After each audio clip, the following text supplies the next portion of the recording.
Hello, everybody. Welcome to another episode of the Immersive Podcast. Today we have another special guest, Althea. Althea, would you like to introduce yourself to this wonderful audience that we are building?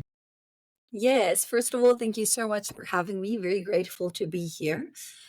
So I am a light language channeler, but more than that, I kind of like help and assist people become the best possible version of themselves. I work in the quantum realm. I work in the Akashic realm as well. So I assist people with healing and neutralizing timeline and past previous parallel lifetimes as well. And then I kind of like train light workers too. So I train people to do what I do. I assist people to open up their psychic gifts, senses, intuition, or their clairs, working with their cognizance, and just really whatever is needed at the moment in time for the individual that comes to me to assist them in raising their frequency and, in their own ascension journey and path. So I like to think of myself as a multidimensional channel. We're all infinite beings of light. So just assisting people Beacon tap of into their light. potential. Well, you said that so well, and I just had this feeling that I don't want to introduce her. She's got it in her to tell me who she is, and you said it so perfect. You just described such a beautiful being of light, as you said. So thank you, Althea. And I love how you tied in some practical things there. A lot of people may hear she's a light language channeler. What is that?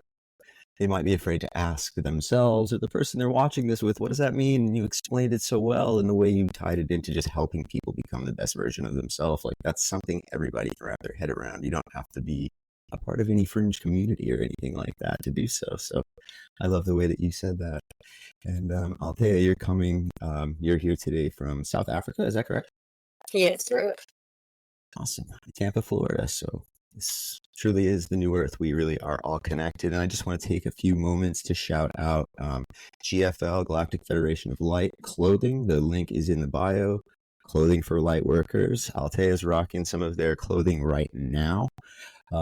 Great stuff. I did a recent episode with Doton and Tavel from GFL, the founders. They have been in the fashion business for a very long time. They're doing some really cool things involving photonically charged clothing that has the science of frequency behind it and such. So go ahead and check that out. And one other shout out, of course, Unified TV. Link is in the bio. Streaming is $20 a month, and they are just a great network for truth. We all have the Netflixes and the Primes and the Hulus of the world on our face, but there's places to get your true information, and I don't know, just check out Unified and see if you might like some of the free stuff that's on there. Some stuff I wanted to talk to you today about. Althea, obviously you have a few events coming up that I've spoken about recently. One of them's the StarSeed Conference. Do you have any other events coming up? I think I saw something about a retreat in Costa Rica. You're really traveling around the world these days, aren't you? Yes. Tell me what's on Althea's plan coming up. Yes, I've got a few things coming up. I've got Disclosure Fest in just over a week, I think, and I'll be doing a workshop there, and I will be doing one-on-ones actually at a lower rate. So if you are at Disclosure Fest, come find me because I am going to be doing activations and one-on-ones, and my workshop is on the Saturday. The week after that, I'm taking one-on-ones in LA, and I'm doing a workshop in Pacific Palisades right next to Santa Monica, which will be a light language activation as well as from 4 to 6 p.m.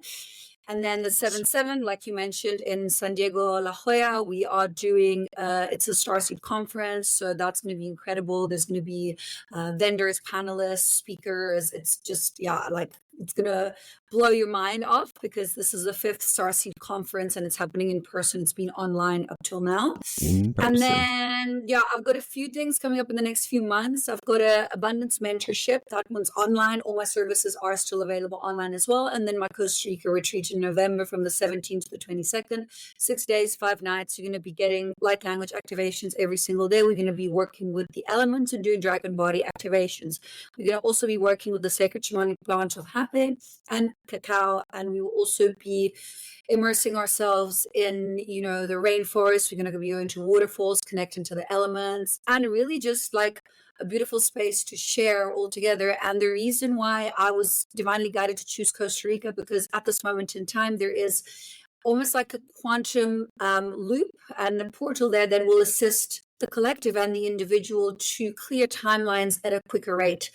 In Costa Rica, like specifically, Yeah, like geographically yeah, speaking. Costa Rica Okay, specifically cool. within the land there. Yeah, it's been open for about 2 years. I think it's going to be open for another year or two. So by you just being there, you're actually catapulting yourself, in like a really high vibrational frequency state and clearing quicker than what you would be doing at any other place in the same amount of time.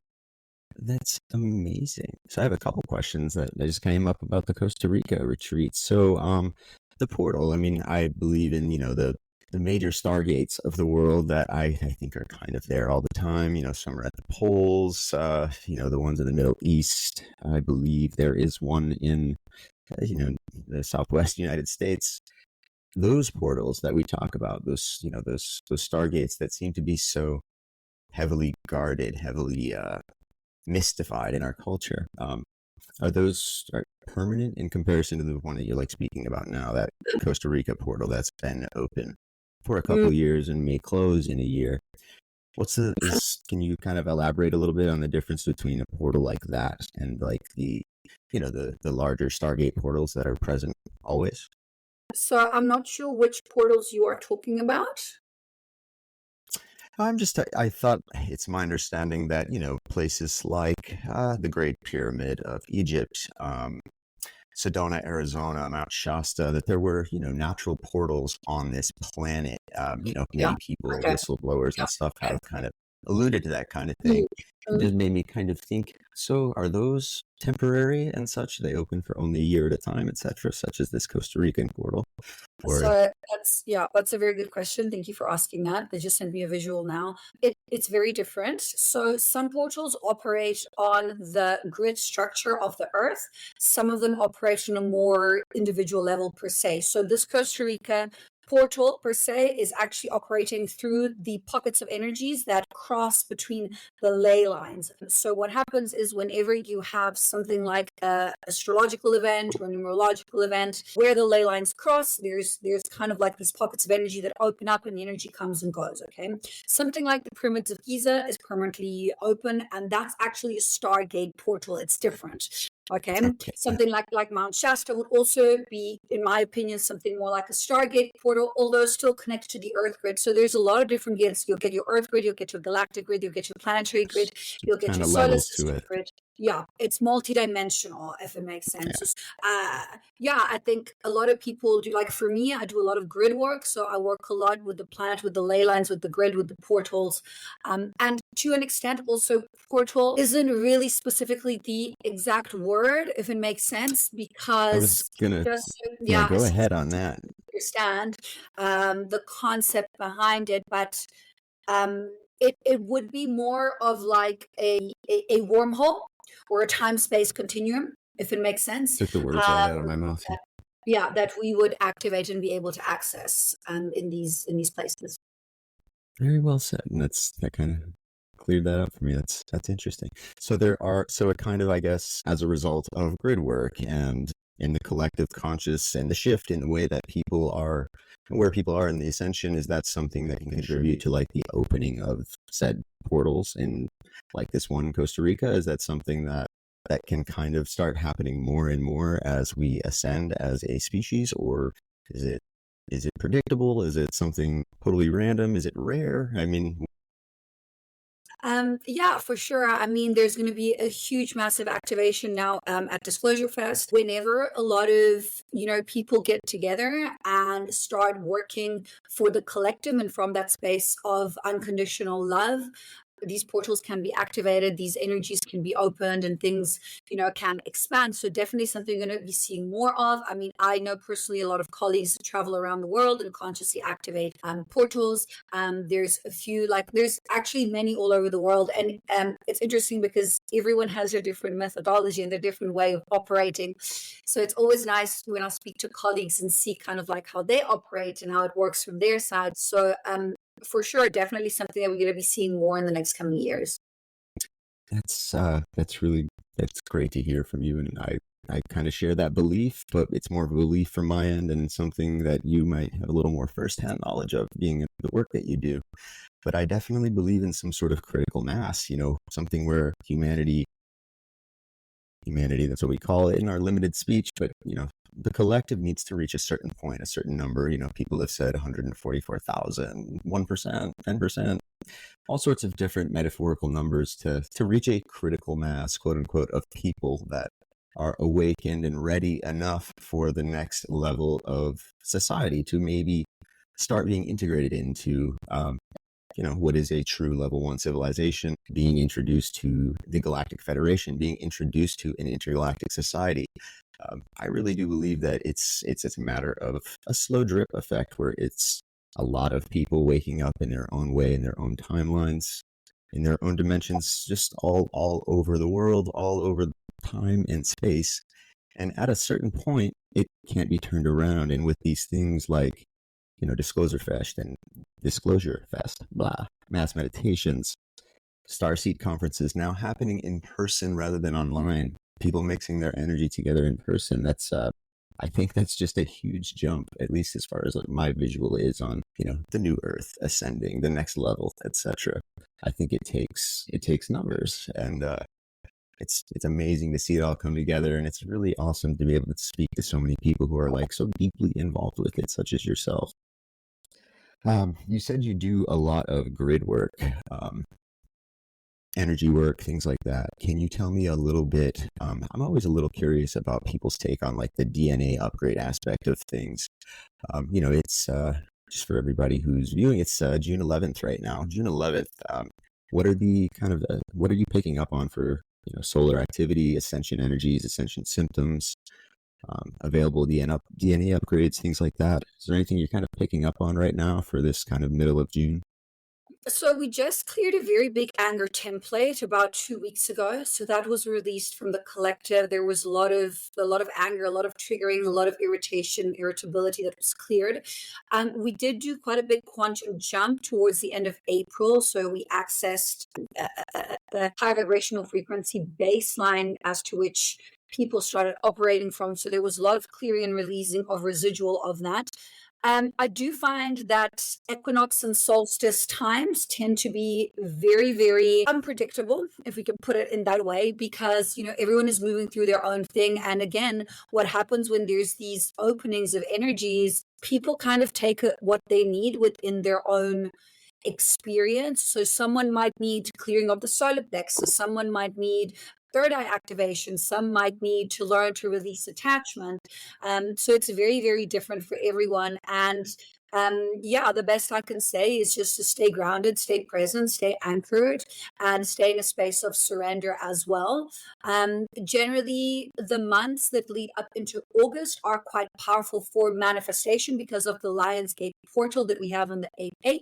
But before that, Okay. there is also the 7/7. So with me, I don't per se necessarily tune in. I just kind of if I need to know something, it'll be sent to me. They'll be like, oh, this is what's going on. Okay, thank you. Or I'll pick up energetically, okay, why am I feeling irritated this morning? What's clearing? And then I'll tune in. They'll be like, no, this is what's happening. This is what you're clearing. This is the space you need to hold, and things like that. But because we have so many timelines overlapping all at the same time, it's quite difficult to pinpoint and say, oh, this is what's going to happen and that's what's going to happen. But I do think that I'm not particularly informed, but I am aware there are solar flashes and solar flares, and I do think that that's also accelerating the people's experience and the clearing and the ascension process for humanity as a collective.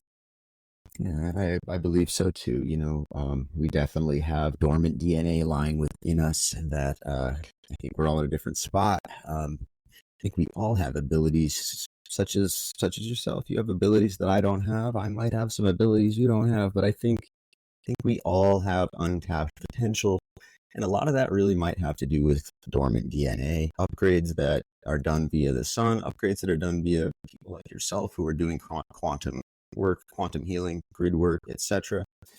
It's all really important, and it's just now becoming a little bit, I don't want to call it mainstream, because once something becomes mainstream, it kind of tends to get taken over by American capitalism. But I just color me crazy, but 4 or 5 years ago, I didn't see this as such a big movement that was really starting to permeate everyday society in the ways that I see it now. And I love it. I mean, 5 years ago, I wasn't doing this. I was working in an office. I was 100 pounds heavier. I looked out the window and played on a computer all day. I sold cabinets. I was an interior designer.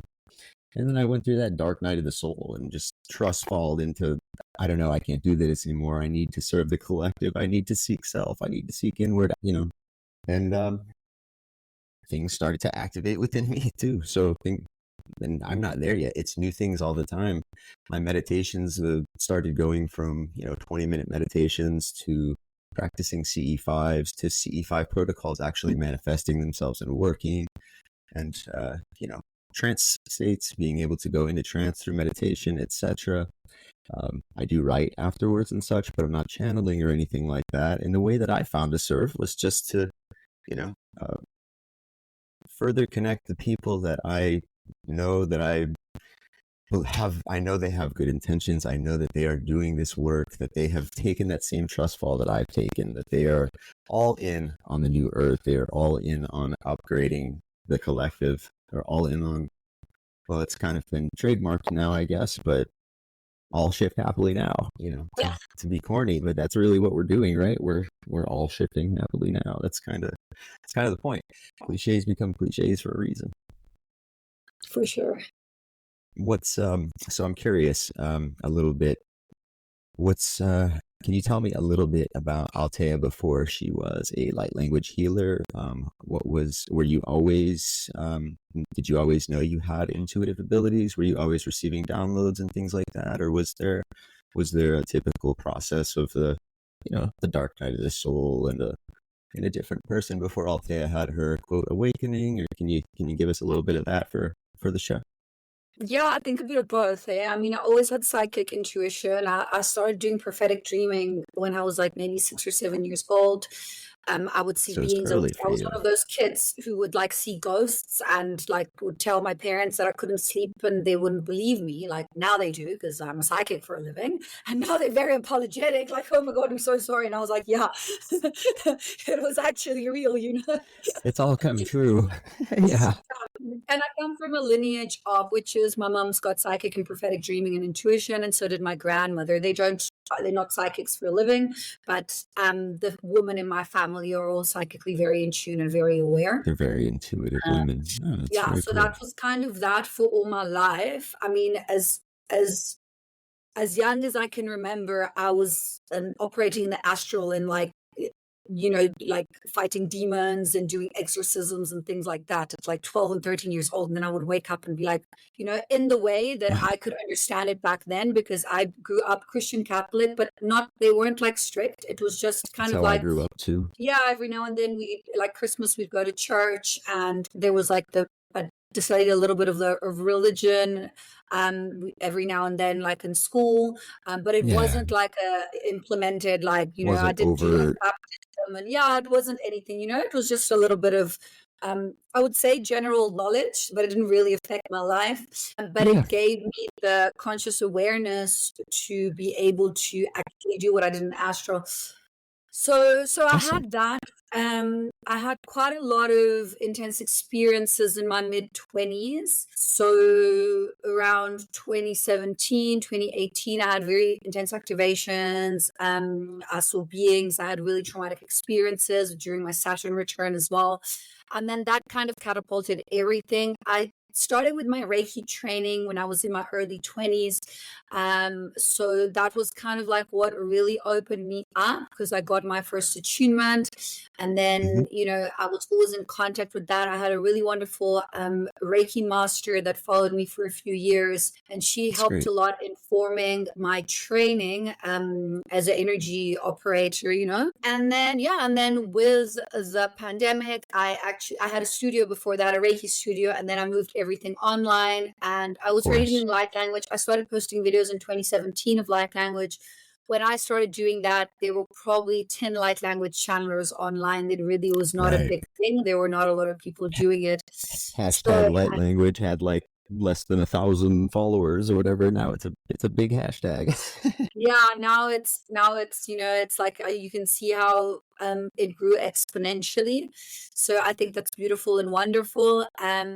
So yeah, so I moved everything more online and I started working with the online community and things like that. But I think yeah, it's really important. Like for me, my first training and my first understanding and my first activations were all in person. And I think because I had that basis of knowledge, I was able to confidently move my business online and still operate, from that space of unconditional love. So now I do a bit of both. I'll do in person and I'll do online as well, which I love because there's variety. You can work from anywhere in the world, but also if you choose to Absolutely. anchor physically, you can do that as well. So I guess, yeah, that's kind of like a little bit of my story.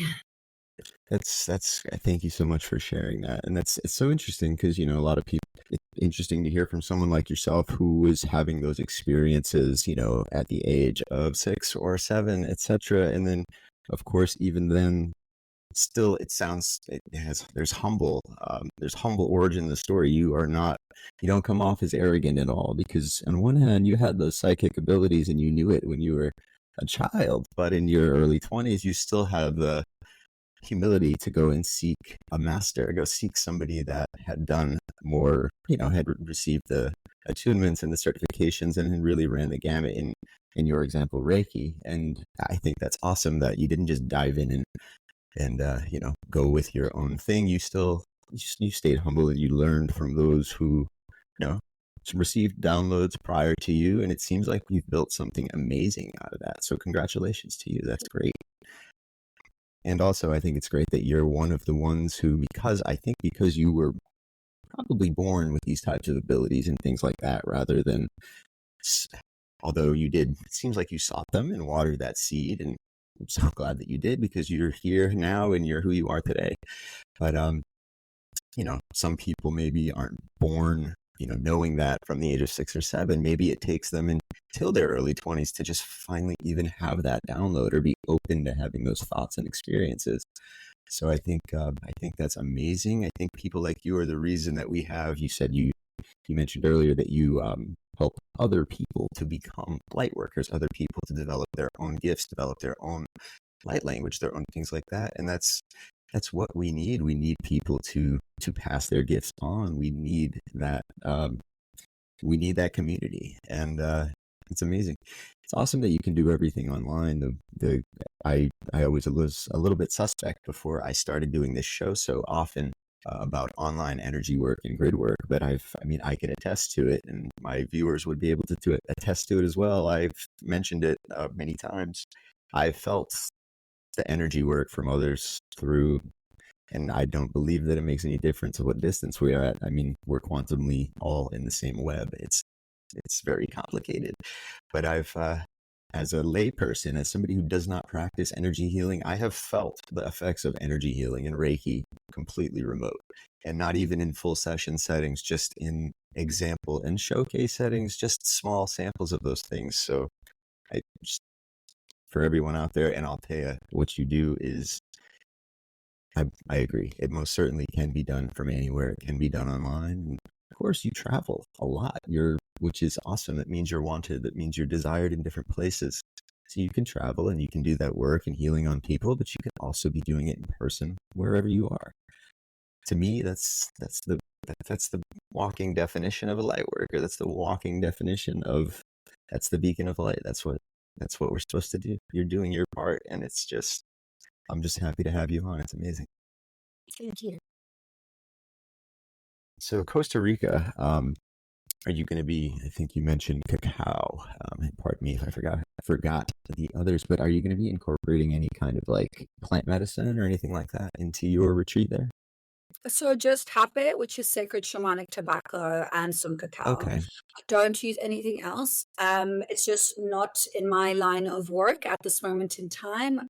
Firmly believe in self-empowerment, and the people generally that work with me are people who have already gone beyond needing the assistance of very intense whether it's psychedelic medicine or things Yeah, like that, kind of So they're I don't really catalysts. use it. Yeah, I don't really use it in my work, but I have colleagues who use it, and it's amazing and it's beautiful, and Yeah. everyone has their own tools, So for me, yeah, these are the tools that I'll be working with in Costa Rica. It will be the hape, which is the shamanic tobacco, and the cacao as well, with the heart opening, but nothing else. Yeah.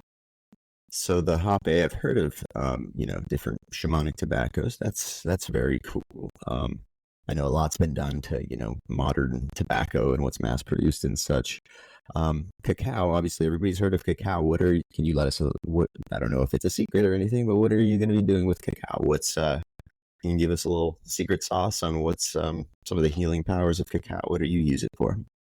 Yeah, definitely big heart opener. So I'm gonna see and get divinely guided closer to the time on what day to use it, in what circumstance, whether it'll be at the Hmm. waterfall or in the forest or in the workshop space. Like, I haven't really decided yet, and it would be impossible to say just because of the timeline change. But it'll definitely Right. be a day that will be themed within the heart opening and the expression and the anchoring of the unconditional love for the self and I for can, others. and I suppose it would depend on the energy and who's there and what kind of energy they're bringing to the Yeah, to the I mean, it'll be optional. People don't have to take it if they don't want to. So it'll just be, yeah, available. Interesting. Very cool. Just interesting. Um, it's funny, something that you mentioned, just kind of briefly in speech. You mentioned the dragons, and it's something that, in my delve in this, I've been dancing around this whole quote spiritual community for quite some time, and I've met a lot of people and I've experienced a lot of things. Something that I find interesting personally is dragons, and you said something about dragons when you were talking about working with energy lines and grid work and things like that. Um, what's the metaphorical significance of dragons right now? I'm seeing, me and myself personally, I'm seeing recurring themes of dragons. I'm seeing videos about dragons. I'm picking up on it when people say the word dragon. I'm noticing things like the dragon in the Chinese zodiac, and why is that the only animal that's not there? Um, Dragons. And I hear people talk about dragon DNA and such. Could you tell me a little bit about, when people are speaking about dragon DNA and things like that? Like, what exactly are people talking about when they say that? So first of all, I think we are in the year of the dragon. So obviously that, plays a role. Second of all, remember, your reality is what you choose to create. So if at this moment in time you're getting pulled to focus on dragons, then that is what you're going to see on a day-to-day Of course. basis, within your reality. Having said that, so I do dragon body activation, which means I activate the DNA within the system and within the quantum realm and within the light body of the individual and of the client. It goes quite well with the hape. I think the two go hand in hand, but it's not really necessary. So that is what I will be doing within the Costa Rica retreat. Um, Very cool. it's different for everyone. Some people have had lives within the dragon realm. Some people have, dragon beings that work with them consistently. I generally tend to see them a lot in the sky. They are here. They're just operating on a high vibrational frequency dimension, which is lighter. So it's not really solid like you would experience it Right. now. And I find that dragons really assist when it comes to calling on boundaries, cutting through what isn't truthful, and just really setting kind of like that clear pathway and that example and that clarity. So if you're struggling with any of those things, you cannot call upon the Dragon Collective. I personally have a few different ones that I work with. I've got a dragon which resembles a phoenix that I work with, and I've got a blue and a green one that I work together with as well. I had a lifetime where I was a humanoid being birthing dragon eggs. So I mean, there's quite like a vast array of information out there on the dragons. People have had different experiences with them. I can say that they are very powerful. I wouldn't say they are, they kind of compassionate. I wouldn't say they are very playful. They're more like cutting to the chase of what is needed done. Okay. That's the kind of energy that I've worked with and that I've picked up and felt from That the that dragons. But almost gave me anyone goosebumps. with them, You're yeah, so dead yeah. on. Yeah. There you go. Like, I really am in that spot. Like, yeah, of course, I really believe in, the law of attraction and manifestation, and, thoughts become our reality. And yeah, of course, seeing and having that download of dragons and just noticing it more, very intently listening to people and in conversation. But I just happen to hear the word dragon at a 10x volume for some reason. So of course I'm looking for it. But it's so interesting that you say, one, that it's, of course, something along the lines of the year of the dragon, and two, that metaphorically that represents boundaries, cutting to the chase, getting to the path, etc. I mean, in my personal life right now, and I don't delve into, the ongoings of my personal relationships too much on air, but I am going through a lot of change right now. Like, that's absolutely the case.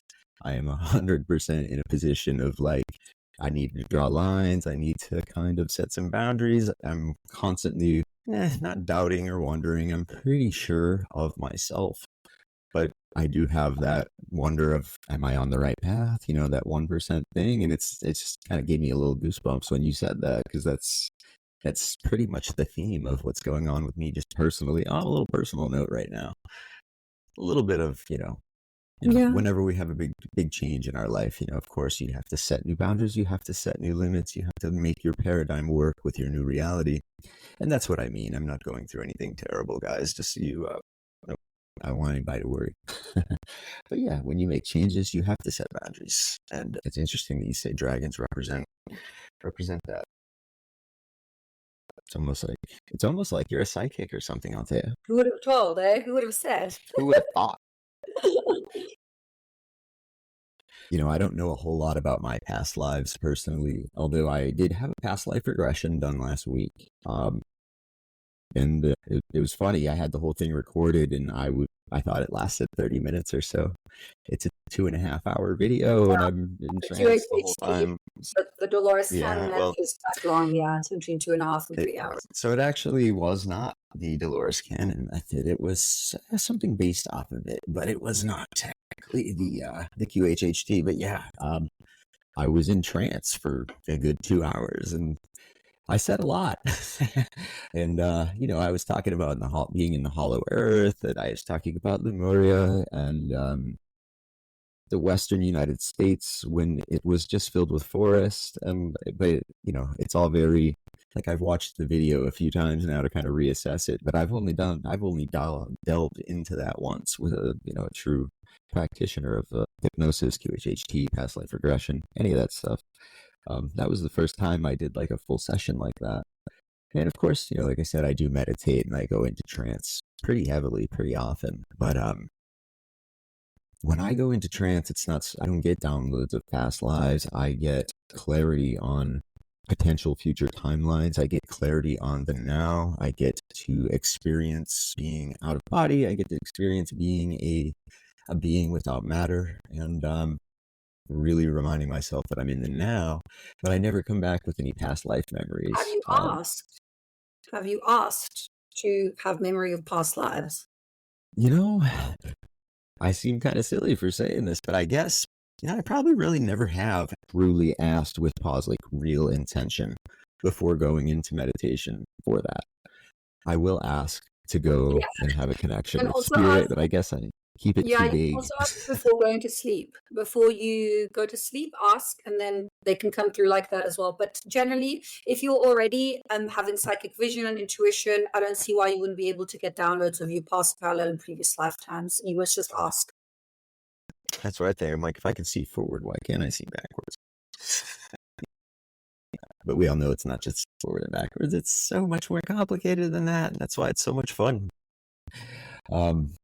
Yeah, but it was just very interesting to me to see that, like, wow, like, I actually thought that was 30 minutes and it really was a 2-hour trance. And apparently I talked about my name that I had. I talked about the clothes that I was wearing. The hypnotist, she claimed that it was likely Lemuria, Hollow Earth, etc. It was just very, very wild, like, for the first time of doing that, even to somebody like myself who's very open to it. It's just interesting when people like yourself have so much insight into past lives, and The other thing that I think is interesting is I think a lot of people think of time as linear. Of course, past lives would just be previous reincarnation after previous reincarnation after incarnation. That's not really how it works, is it? I mean, some of these past lives, they're kind of happening all at the same time and such in different timelines and different dimensions, etc. It's really quite more complicated than just a linear past life versus future. Am I correct? Yes, that's from my understanding as well. Yeah. Just constantly, always trying to wrap our heads around that, but that's what this is all about. I mean, I'm big into the disclosure side of things and asking and answering those questions. And when you ask the why and you get the answer, well, then ask why again, kind of like back to being 4-year-old Tyler. Just keep asking why and why and why and why. But it's funny, when you're a 4-year-old, you're bothering your parents with why, they give you some satisfying answers, so you go away. But now I've been asking why for like 5 straight years, and I'm just still asking why with the most rigor and just so excited all the time to just find out the next why. And I don't know where it's going to be or where I'm going to be looking, but it's like today it's in South Africa with Althea, and it's a great way to it's a great way to live. I can't unlearn, I can't unsee. Since I woke up, I hate to use those labels and phrases, but since I had that kind of process of awakening, wasn't an overnight thing. I spent a good year or two just kind of not knowing what I was doing at all before just kind of hopping out into the public and hopping back online and being like, hi, you guys like the weather? Like not really knowing what to do. But now I just have this zest for life, even if bad things happen. I mean, I've actually had a rather like crazy year so far. My mother passed away about 6 weeks ago. We've had some other family issues go on this year. It's been kind of like a rough, like 3D lesson-y type of year for me and my family. But I've been walking through it, and I almost feel guilty not guilty, but for just having such a smile and having such a overall positive disposition and attitude about things. But I don't feel guilty for it. I mean, it's just an absolute mind blow. It's an absolute paradigm shift. And I want other people to see that that's possible. That for everybody, that's possible. And I'm sure you know that as well. Working with your clients, I'm sure you've seen amazing transformations as far as just belief system goes. And that really changes a lot. Everything changed for me with my belief system. When I opened up myself to allowing my belief system to be changed, that's when everything else changed, because my thoughts changed. Is that kind of how you would approach how do you approach somebody who comes to you and is just totally lost? I mean, I generally tend to work a lot with gratitude. So because gratitude and compassion are, really high vibrational frequency emotions and experiences, something as simple as telling someone to sit for 5 minutes in the emotion of gratitude every morning can see like the biggest shift within their reality and lifetime. So it is about switching perception, but also like doing it with cognizance, and also like giving practical tools. Like, this is where I come in. Like, yes, it's all nice and beautiful when we're operating in these, astral realms, but what is it to the now? What is to the present moment? How can you implement this in your day-to-day life? And this is where I come in and I bridge and I give practical examples and things to do, whenever there's like a trigger, or whenever there is a feeling of guilt or abandonment wound, or not feeling good enough, or a toxic detrimental union, or whatever it is. So it really depends to who I have in front of me, but I would say that gratitude is something that I give to everyone to do. Yeah, okay, that's valid. And I ask just for others and myself. I mean, people come to me asking for advice, and I'm not trained. I'm not a healer. I don't claim to be, but I think we can all be healers. We're all here to help one another. That's, high tide, all boats rise. No man left behind. We could name a million little goofy phrases that sound good, but I don't think you need to be, registered with the state or whatever to help out your fellow man. People message me and ask me certain questions, and that's something that anybody can tell someone. Anybody can remind another person to start by reminding themselves what they're grateful for. Sit down, calm the mind, have think about what you're grateful for, what you just said there. That's a perfectly valid answer where you're not crossing any lines as far as telling somebody what to do medically or with their body or with their beliefs or anything. But it shows them with choice just to sit and think about the things that they're grateful for. And I've said it before, when I sit down and start making a quote gratitude list, I really can't stop. I mean, if I think about it, I could never stop. You can get so deep into detail on a gratitude list that, I mean, by the time that timer's gone off 5 minutes, 10 minutes, or the paper's empty, that you don't feel so ungrateful any longer. Possibilities open up in your mind, that mindset shifts, and wow, all of a sudden things are possible again.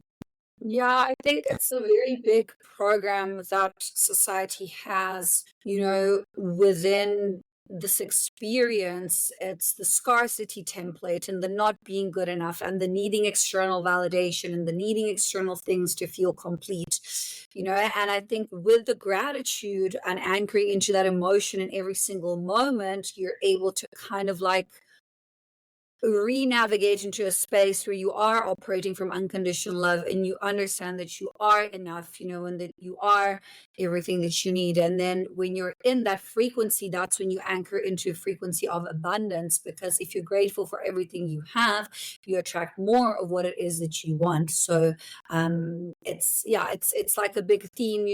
I think this year a lot of scarcity templates are going to be clearing and releasing on a collective level, on an individual level. But for sure, yeah, definitely, again, gratitude. And I myself remind myself every morning, just to be grateful. And as you said, make a gratitude list. It can be as simple as being grateful for, your legs because they can walk, your eyes because they can see. It doesn't have to be anything dramatic, It can be really broad. Emotion, yeah. Yeah, absolutely. And that's just wonderful. That's the sauce. The secret sauce is really not just the start to the best self, the best version of ourselves that we're all seeking in modern society is actually, it's just that first step. And it can start with simple gratitude. I mean, gratitude, I've always heard that authenticity is the most powerful human emotion, but I don't know that gratitude's an emotion, but I think it's probably quite right up there. And I think gratitude is tied right in with being authentic. I mean, authenticity to me would be a mixture of different emotions. It wouldn't be just one. It would be, your truth. It would be being grateful mixed with being present, exactly. Being anchored. So, I would see it in that way. Yeah. Exactly. Yeah, I was kind of thinking it's not the best example, but yeah, gratitude. It's, people say love is the answer. Well, we could say gratitude's the answer. Not a terrible idea. I forgot to ask you, at the StarSeed Conference, I took a little bit of a peek at the schedule earlier. What exactly is going to be your role there that day that's coming up, that 7/7 day? What's the specific that time slot that you're filling that day? Yeah. So I'm going to be sitting a panel where we're going to have some questions, some galactic questions, some DNA activations. We're going to be interacting with the public as well. And then I'll also be holding a light language circle. I am one of the organizers too, so I will probably do a little bit of an opening ceremony led by my dear colleague Flo, and Karen will be there as well. So there's 3 of us that are organizing. And then I'll just be around the whole day to just connect and speak and interact and just be present with the people that are there. That's amazing. And that's Flo Karuna, correct? He's the organizer. Yeah. StarSeed. Yeah, he's on Instagram. He's got quite a large page. Yeah. I recently spoke with Debbie Solaris. Ishmael Perez was here a couple of weeks ago.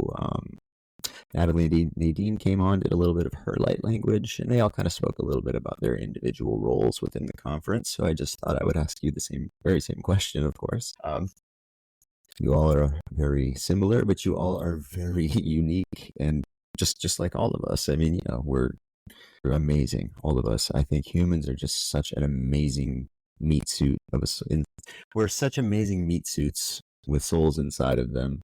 we have such an amazing experience that we downplay it too much. I mean, we get down on ourselves, and I'm guilty of it. That we track what we think, and we get down on ourselves. I get down on myself about a bad situation, and things only get worse. If I stay grateful, then things tend to only get better. For sure.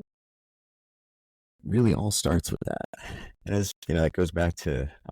I remember I asked Ishmael Perez, what was the difference in his eyes now in this whole kind of ascension movement and awakening,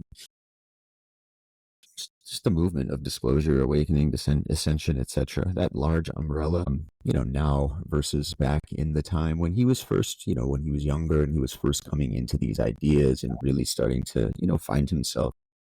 And one of the main things that he had mentioned was just a lot of anger at the beginning, because he was just misunderstanding the systems and realizing that there was such a paradigm shift. Yeah. So Althea's role on 7/7 is just as important as everybody's there. I hope to see some of you guys there. 7/7, July 7th, 2024, San Diego, California. StarSeed Conference. It's in person. Althea is going to be there. Flo Karuna, shout out to him. We just mentioned him. He's the organizer. Shout out to Ishmael Perez, Debbie Polaris, Natalie Nadine for being on the show, and everybody else who's going to be at the conference. But my biggest personal shout out is just to the fact that this year's StarSeed Conference is in person. I'm going to keep saying it. Say it every episode. It shows massive growth. It's a huge deal. In person.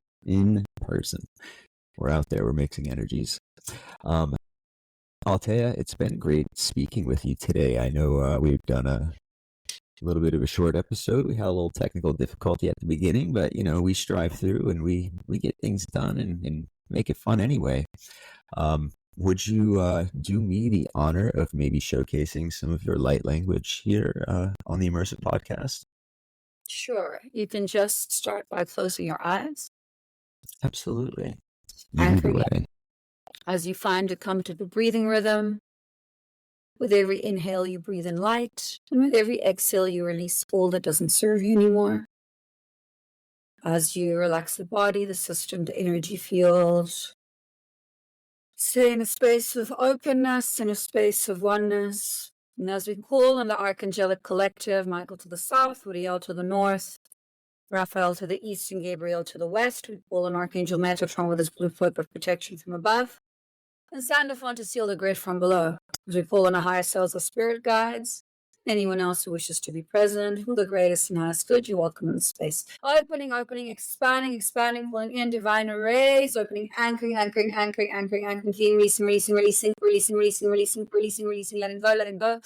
letting go, clean, releasing, deploying, detangling, dismantling, all limiting beliefs, letting go, more light, divine rays, anchoring,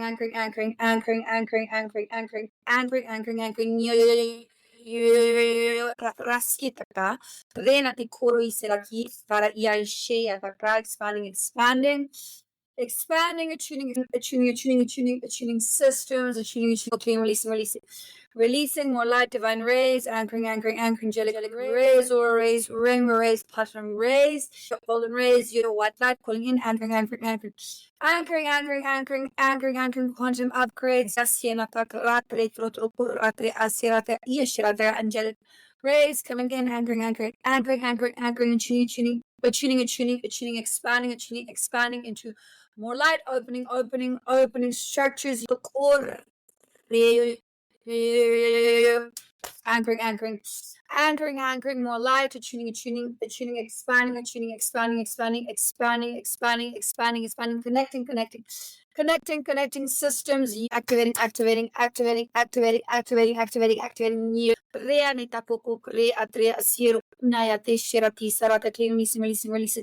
Releasing overthinking, limiting beliefs, releasing, clearing cranial structure, peripheral, anchoring, raise, anchoring,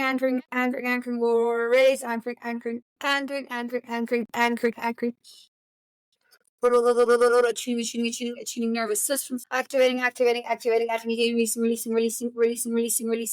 releasing circulation of blood, anchoring,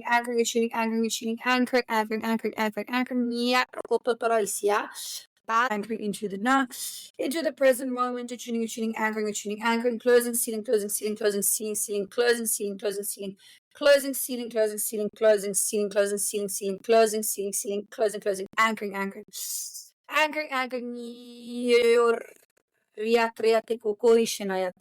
and whenever you feel ready, you can anchor out, open your eyes, anchor back to the now.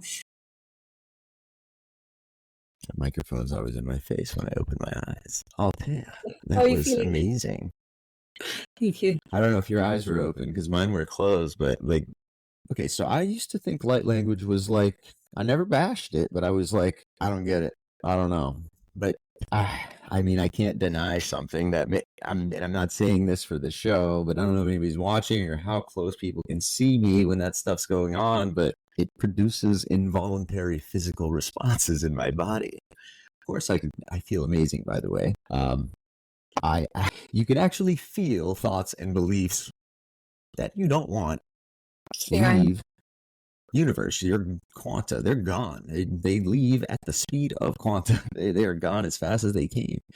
But the real, like, holy, pardon my French, with the light language thing, since I have been really involved. My involvement in the disclosure and New Earth world it started with like UFO disclosure and working with MUFON and things like that. So it wasn't the light language side of things. It was more like government disclosure.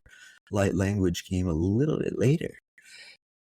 But now, I mean, after having it done on me a few times, Althea, I mean, bless you for what you do. It's amazing. For anybody out there who thinks, what is he doing? Why is he doing this? This is the, I think, third, maybe fourth time we've done light language on this show. It's been different every time, and it's been stronger and more impactful on me every time. So this is just a personal testimonial for anybody who happens to believe a word that I say.